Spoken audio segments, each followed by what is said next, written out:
টানা বৃষ্টি আর উজানে ঢলে তলিয়েছে হাজারো কৃষক আর মৎস্য চাষীদের স্বপ্ন। ধীরে ধীরে পানি নামছে আর স্পষ্ট হচ্ছে ক্ষত চিহ্ন। ধার দেনা করে আবাদ করা কয়েক হাজার হেক্টর জমির ফসল পানিতে ডুবে নষ্ট হয়েছে। ভেসে গেছে হাজারো পুকুরের বিপুল পরিমাণ মাছ ও পোনা।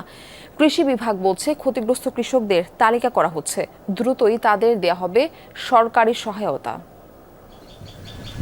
মৌলভীবাজারের কমলগঞ্জের কৃষক সুবিমল সিংহ ১২ বিঘা জমির জন্য আমনের বীজতলা তৈরি করেছিলেন, কিন্তু ধলাই নদীর বাঁধ ভেঙে বন্যায় সম্পূর্ণ বীজতলা নষ্ট হয়েছে। 15 ফুট আলি ফলাইছিলাম, এই আলি তো সব নষ্ট হয়ে গেছে গিয়া। এই আলি দিয়া তো রোয়া আর সম্ভব না। এখন নতুন ভাবে যদি বীজ ফলাই, এই বীজ কই পাইপ হই। একই পরিণতি জেলার হাজারো কৃষকের। বৃষ্টি ও বানের জলে ডুবেছে জমি, নষ্ট হয়ে গেছে অন্তত 500 হেক্টর জমির ফসল, সেই সাথে ভেসে গেছে পুকুরের মাছ। ধানগুলা নষ্ট হয়েছে, এরপরে আরবার বীজ দানও পচিয়া এই অবস্থা। আমরা তো বন্যা পুরাপুরি খেতিব, আমরা আলি উলি নাই, বরু ফেলা নিল, বরু ক্ষেত আমরা একটা লস বলাইলো। 4 কেয়ার ক্ষেত করছিলাম, বন্যা একবারে ডুবাইয়া একবারে নষ্ট করে দিয়েছে আমরা।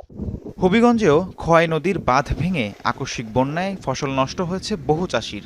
একদিকে হারিয়েছেন কষ্টের ফসল, অন্যদিকে কাঁধে ঋণের বোঝা। এমন অবস্থায় দিশেহারা চাষিরা।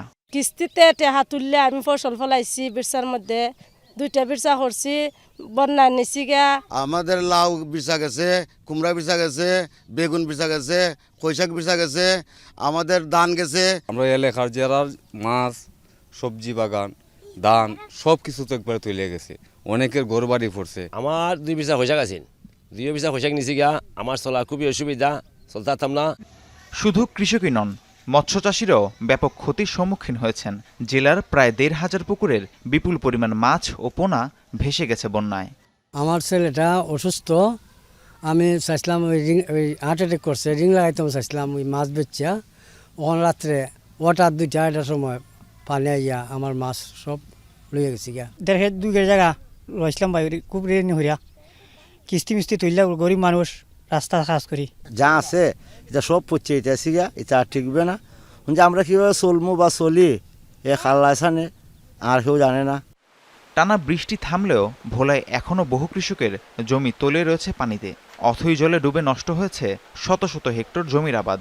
এই অবস্থা থেকে কিভাবে ঘুরে দাঁড়াবেন জানেন না কৃষকরা।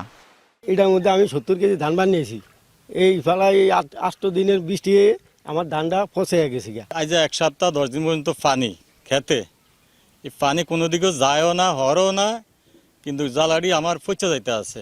এখন আমরা যে সামনে দিতে কি করবো, আমার কোনো বিকল্প পথ নেই। আমি অনেক টাকা ধার দেনা করে জ্বালা চান্দি বানিয়েছি, হ্যাঁ।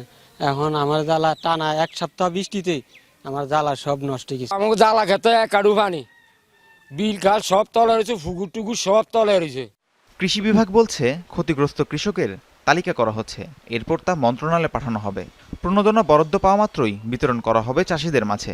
বৃষ্টিটা কমলে পর আমরা সরাসরি মাঠে গিয়ে কৃষকদের সরেজমিনে ক্ষেতের অবস্থা দেখে আমরা ক্ষয়ক্ষতিটা আমরা অ্যাসেসমেন্ট করতে পারবো। উদ্বোধন কর্তৃপক্ষের সাথে আমরা আমাদের রিপোর্ট দিয়েছি, তারা সেই অনুপাতে হয়তো কোনো ব্যবস্থা নিতে পারে।